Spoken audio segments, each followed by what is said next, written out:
Pessoal, a gente vai tratar hoje de procedimentos. A gente já aprendeu a identificar o procedimento. Agora eu vou explicar para vocês qual é a ordem com que os atos acontecem, ou seja, como funciona realmente o procedimento. Bom, primeira coisa, no procedimento comum, ordinário, ele segue uma ideia muito simples. O Ministério Público, primeiro, ele oferece a denúncia, que é onde ele resume, né, o que ele está acusando determinado indivíduo de ter cometido. Logo que ele faz isso vem para o juiz e o juiz ou recebe a denúncia ou ele rejeita. O que deve acontecer na sua prova é ele receber a denúncia e ordenar a citação do suposto agressor. Nesse caso, assim que o denunciado ele é citado, ele tem o prazo de 10 dias para oferecer a resposta à acusação. Pessoal, essa é a primeira tese, é a primeira peça. E ela tem grandes chances de cair. Vocês vão ver que logo nesse slide eu vou indicar as peças que mais têm chances de cair. Ele oferece então essa resposta à acusação. O juiz, se ele entender que existe uma das hipóteses de absolvição sumária, ele absolve o réu. Se não, e eu vou explicar para vocês depois num vídeo específico o que eu quero dizer exatamente com isso. Se não acontecer isso, o processo continua, o juiz será designado e realizada a audiência de instrução, debates e julgamento. Deem uma lida nos artigos pertinentes que estão indicados ali no slide. Na audiência, vocês vão ver que tem uma ordem para que as coisas aconteçam, e aí ao final da audiência, o Ministério Público ele oferece as alegações finais de forma oral, e logo depois a defesa faz as suas alegações finais também, defendendo o indivíduo.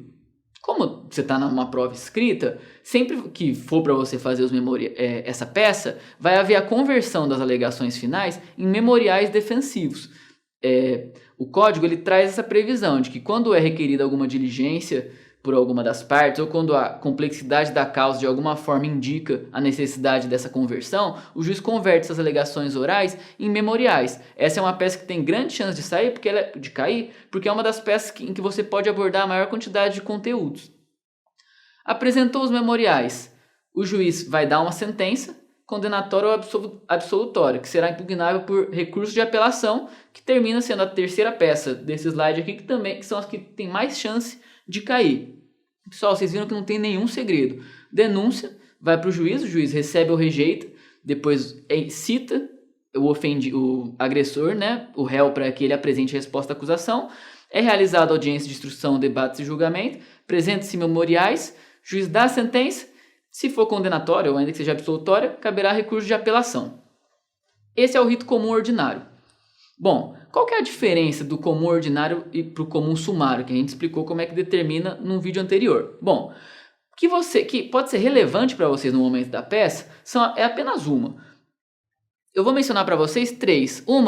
A primeira é que há uma diferença para o tempo que o juiz tem para designar a audiência. No ordinário, 60 dias, no sumário é de 30. A segunda diferença é que acho que é importante vocês lembrarem, mas como eu disse, isso está no código, só precisa lembrar que tem, quando olhar aquilo, tem que despertar algo em você de você falar, ó, isso aqui eu sei que tem alguma coisa, que é a quantidade de testemunhas, porque quando você termina, por exemplo, a resposta à acusação, você já indica o rol de testemunhas logo depois que você assina, e aí você coloca, por exemplo, rol de testemunhas, primeira, aí testemunha, qualificação, endereço. Se o enunciado te deu um nome, você põe o nome dela, qualificação, endereço. E aí você coloca a quantidade que você pode indicar. Se for ordinário, você põe 8. Se for sumário, você só pode pôr até 5 testemunhas. A terceira diferença, que não vai ter muita relevância, talvez para você no que se refere à fundamentação da peça se for memoriais, é que no ordinário a previsão expressa de que é possível a conversão das alegações finais da audiência em memoriais. No rito sumário não há essa previsão, mas por óbvio, se a prova te colocar nessa situação onde o rito é sumário e acabou de terminar a instrução do processo, o que você vai ter que apresentar é memoriais por aplicação subsidiária do rito ordinário. Bom, vamos tratar agora dos 3 ritos especiais do Código Penal. O júri eu não vou tratar agora porque a gente vai fazer depois um vídeo específico, porque ele é um pouquinho mais complexo. Primeiro rito, responsabilidade de funcionário público. Começa, oferecimento da denúncia igual no ordinário, só que ao invés do juiz receber ou rejeitar a denúncia, ele vai notificar o réu, que ainda não é réu, porque ainda não houve o recebimento da denúncia, ele vai notificar o suposto delinquente para que ele apresente o que a gente chama de defesa preliminar, que pode ser uma peça. Isso volta para o juiz e aí sim ele faz a rejeição ou recebimento da denúncia. Depois disso, vai seguir o rito comum que a gente viu anteriormente. O que é importante destacar aqui? Alguns crimes praticados por funcionários públicos seguem o rito sumaríssimo. Lembra lá, vocês sabem o critério, se a pena máxima não excede a 2 anos, vai ser o rito sumaríssimo, vai seguir o rito do juizado especial criminal, que a gente vai ver depois numa outra aula. Segunda coisa que eu quero tratar com vocês.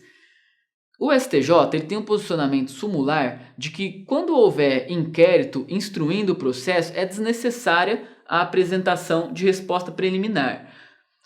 O que a gente tem que ter atenção é que o Supremo, há julgamentos do Supremo em que ele reconhece que não é possível você dispensar essa peça. É difícil a OAB cobrar essa questão exatamente por essa divergência, mas fiquem atentos para isso em todo caso. Segundo rito, crime contra a honra. As peculiaridades desse rito são as seguintes. Oferecida a denúncia, o juiz ele vai designar uma audiência para tentativa de conciliação das partes. Se houver conciliação, o processo é arquivado, não tem mais o que falar. Não havendo conciliação, segue para rejeição ou recebimento da denúncia. Se for recebida, o juiz vai citar o réu para que ele apresente a resposta à acusação e a exceção da verdade, se for o caso. Se você não se lembra o que é a exceção da verdade, dê uma olhada no artigo 138 do Código Penal e seguintes, que tratam dos crimes contra a honra. Mas para lembrar você, nada mais é do que aquela tentativa do réu de provar que aquilo que ele afirmou não é falso, pelo contrário, é verdadeiro. No crime de calúnia, caluniar alguém é imputar a alguém falsamente fato definido como crime. Então, você está sendo acusado disso, você pode dizer, não, o que eu estou dizendo, esse fato realmente aconteceu. E aí você pode tentar provar. Por ser uma exceção, ela é apresentada em peça apartada. Porém, o STJ tem entendimento de que isso pode ser feito na própria resposta à acusação, sem prejuízo. Se eventualmente aparecer na sua prova, provavelmente vai ser para que você apresente junto.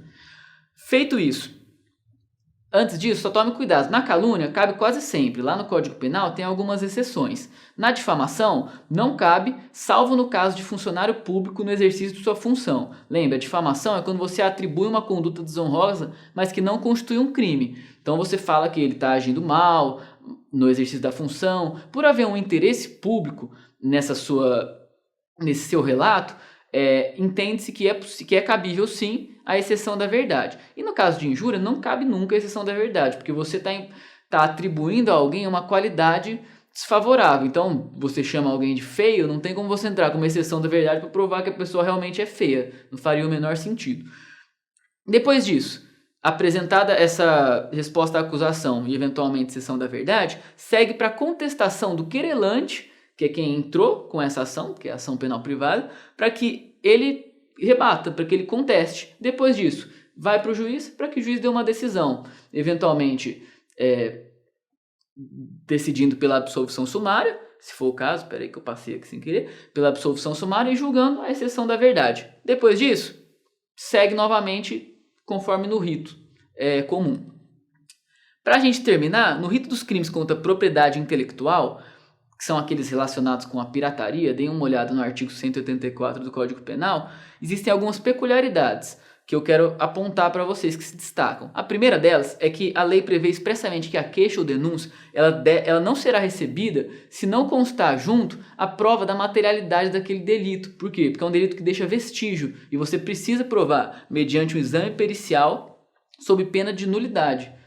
A segunda observação importante é a seguinte: existe um prazo decadencial especial de 30 dias, se o réu estiver solto, e de 8 dias para o caso do réu preso, que é contado da homologação do laudo pelo juiz. Se esse prazo se esgotar, vai haver a extinção da punibilidade. Vou explicar para vocês, que talvez tenha ficado um pouquinho confuso. A decadência, normalmente, como que acontece? Depois que na ação penal privada o ofendido toma conhecimento da autoria daquela infração, ele tem o prazo de 6 meses para ingressar com a queixa-crime. Depois desse prazo ocorre a decadência, e que é uma causa extintiva da punibilidade. Especificamente nesses crimes relacionados à pirataria, crimes contra a propriedade imaterial, além disso, também existe um prazo decadencial especial, que é o seguinte: assim que houver a apreensão do material ou a realização do laudo, e isso for homologado, dessa data da homologação, o ofendido vai ter o prazo de 30 dias se o réu estiver solto, ou de 8 dias se o réu estiver preso, para oferecer a sua queixa-crime. Se ele não fizer nesse prazo, decadência, causa extintiva da punibilidade. Pessoal, hoje era isso, a gente se vê numa próxima.